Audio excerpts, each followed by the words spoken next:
Iran के 100 शहरों में महंगाई के खिलाफ प्रदर्शन, पुलिसकर्मी की हत्या, अब तक 45 की मौत, Tehran airport, internet phone service बंद। ईरान के महंगाई के खिलाफ 13 दिन से चल रहे प्रदर्शन के बीच गुरुवार रात को हालात और ख़राब हो गए। CNN की रिपोर्ट के मुताबिक देश भर में 100 से ज़्यादा शहरों में प्रदर्शन फैल चुका है। प्रदर्शनकारियों ने सड़कें ब्लॉक की है, आग लगाई है, लोगों की खौमेनई की को मौत और इस्लामिक रिपब्लिक का अंत हुआ जैसे नारे लगाए। कुछ जगहों पर प्रदर्शनकारी क्राउन प्रिंस रेजा पहलवी के समर्थन में रहे। उन्होंने यह आखिरी लड़ाई है, शाह पहलवी लौटेंगे के नारे लगाए। अमेरिकी ह्यूमन राइट एजेंसी के मुताबिक प्रदर्शनियों के दौरान हुई हिंसा में अब तक 45 लोग मारे गए हैं, जिनमें 8 बच्चे शामिल हैं। एक पुलिस अधिकारी की चाकू मार कर हत्या कर दी गई, जबकि 2270 से अधिक लोगों को हिरासत में लिया गया। फिलहाल देश भर में इंटरनेट और फ़ोन सेवाएं बंद कर दी गई हैं। वहीं तेहरान एयरपोर्ट को भी बंद कर दिया गया और सेना को अलर्ट कर रखा गया है। निर्वाचित प्रेस रेजा पहलवी ने लोगों को सड़कों पर उतरने की अपील की थी। तेहरान में बाजार बंद रहे, छात्रों ने यूनिवर्सिटी कैंपस कब्जा किया। इसके बाद सरकार ने पूरे देश में इंटरनेट और फ़ोन लाइनें काट दी, जिससे इंटरनेट वॉचडॉग नेटब्लॉक ने हिंसक दमन की तैयारी बताया। फिर भी कुछ लोग स्टारलिंक जैसे तरीके से वीडियो पोस्ट कर रहे हैं। प्रदर्शनी और तेज हो गए हैं। अब निर्वाचित प्रेस रेजा पहलवी ने गुरुवार को लोगों से सड़क पर उतरने की अपील की। रेजा पहलवी ईरान के आखिरी शाह मोहम्मद रजा पहलवी के बेटे हैं। उनके पिता 1989 में इस्लामिक क्रांति के दौरान सत्ता से हटाए गए थे। युवराज पहलवी अभी अमेरिका में रह रहे हैं। आज रात लाखों ईरानी अपनी आज़ादी के लिए उठ खड़े हुए हैं। ईरानी सरकार ने कम्युनिकेशन चैनलों को पूरी तरह से बंद कर दिया है। लैंडलाइन फ़ोन डिसेबल कर दिए गए हैं और शायद सैटेलाइट सिग्नल को भी रोकने की कोशिश की जा सकती है। रेजा पहलवी, निर्वाचित क्राउन प्रिंस ईरान। पहलवी ने लिखा, मैं राष्ट्रपति ट्रंप की तारीफ करता हूं। आज दुनिया के नेता के तौर पर उन्होंने एक बार फिर सरकार को जवाबदेही ठहराने की ज़रूरत पर जोर दिया है। अब समय आ गया है कि दूसरे लोग उनके नक्शे कदम पर चलें, अपनी चुप्पी तोड़ें और मजबूती से ईरानी लोगों को समर्थन में कार्रवाई करें। ट्रंप की धमकी, प्रदर्शनकारियों को मारा तो हमला करेंगे। इस अशांति के बीच अमेरिका राष्ट्रपति ट्रंप ने फिर से धमकी दी है कि अगर प्रदर्शनकारियों को मारा गया तो अमेरिका ईरान पर हमला करेगा। ट्रंप ने कहा, मैंने उन्हें बता दिया है कि अगर वो लोगों को मारना शुरू करते हैं, जैसा कि वो अपने दंगों में अक्सर करते हैं, तो हम उन्हें बहुत ज़ोरदार तरीके से निशाना बनाएंगे। ईरान में महंगाई से आम लोगों की नाराज़गी बढ़ी। देश भर में जनजीय आक्रोश में है। इसका कारण आर्थिक बदहाली रहा है। दिसंबर 2025 में ईरानी मुद्रा रियाल गिरकर करीब 1.45 मिलियन प्रति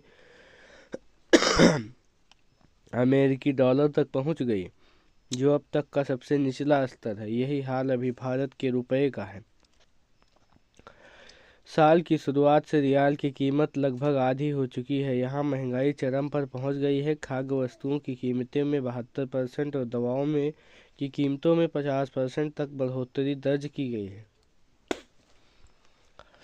इसके अलावा सरकार द्वारा 2026 के बजट में 62% टैक्स बढ़ाने के प्रस्ताव ने आम लोगों को भारी नाराजगी पैदा कर दी है। क्राउन प्रिंस को सत्ता सौंपने की मांग। ईरान में 1989 की इस्लामिक क्रांति के बाद आयतुल्लाह रूहोल्लाह खुमैनी सत्ता में आए। वह 1989 से 1989 तक 10 साल सुप्रीम लीडर रहे। उनके बाद सुप्रीम लीडर बने आयतुल्लाह अली खामेनेई। 1989 से अब तक 37 साल से सत्ता में है।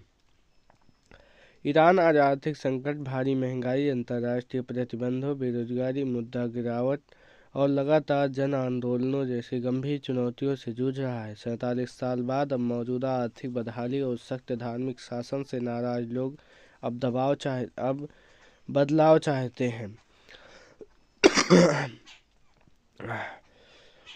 इसी कारण 65 वर्षीय क्राउन प्रिंस रेजा पहलवी को सत्ता सौंपने की मांग उठ रही है। प्रदर्शनकारी उन्हें एक धर्मनिरपेक्ष और लोकतांत्रिक विकल्प मानते हैं। युवाओं और जेन जी को लगता है कि पहलवी की वापसी से ईरान को आर्थिक स्थिरता, वैश्विक स्वीकृतियां और व्यक्तिगत आज़ादी मिल सकती है।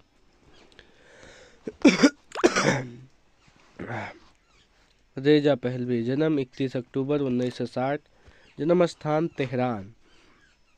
ईरान के निर्वाचित क्राउन प्रिंस पहलवी राजवंश के उत्तराधिकारी माने जाते हैं। ईरान के आखिरी शाह मोहम्मद रेजा पहलवी और महारानी फराह पहलवी के सबसे बड़े बेटे हैं। 1989 ईरानी इस्लामिक क्रांति में उनके पिता को सत्ता से हटा दिया गया, राजाशाही खत्म हुई।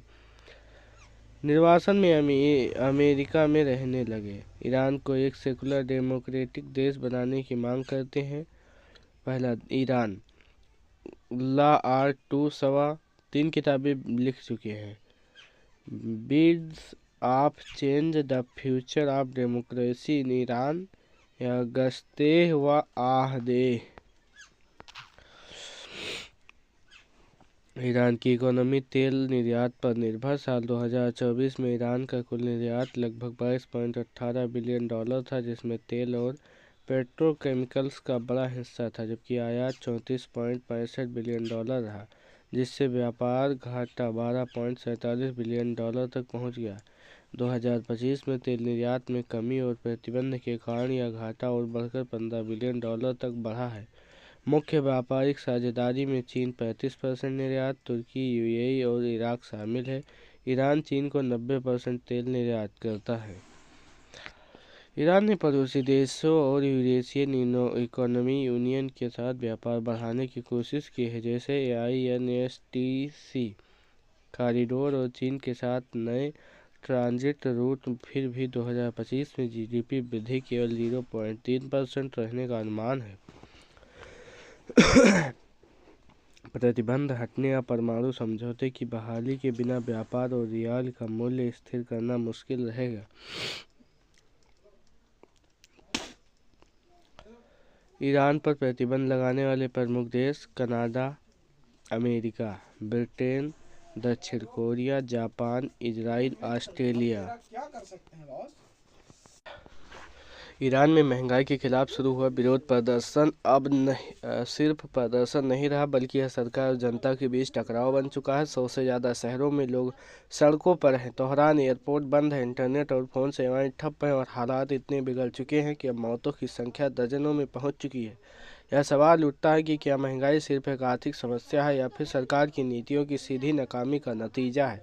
सरकार और प्रशासन से 5 बड़े सवाल। पहला, जब महंगाई लगातार बढ़ रही थी तब ईरान की सरकार ने समय रहते ठोस कदम क्यों नहीं उठाए।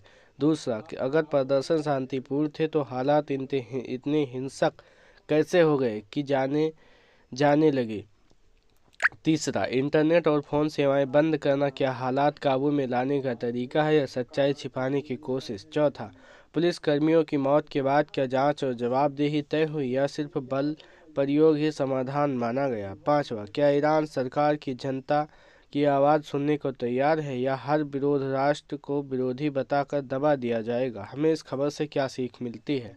महंगाई सिर्फ जेब पर असर नहीं डालती, यह सरकार और जनता के रिश्ते को भी तोड़ देती है।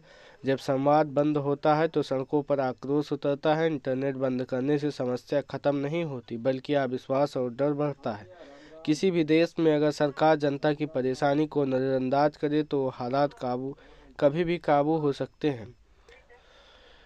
लोकतंत्र या तानाशाही, महंगाई और बेरोजगारी सबसे बड़ा विस्फोटक मुद्दा होती है।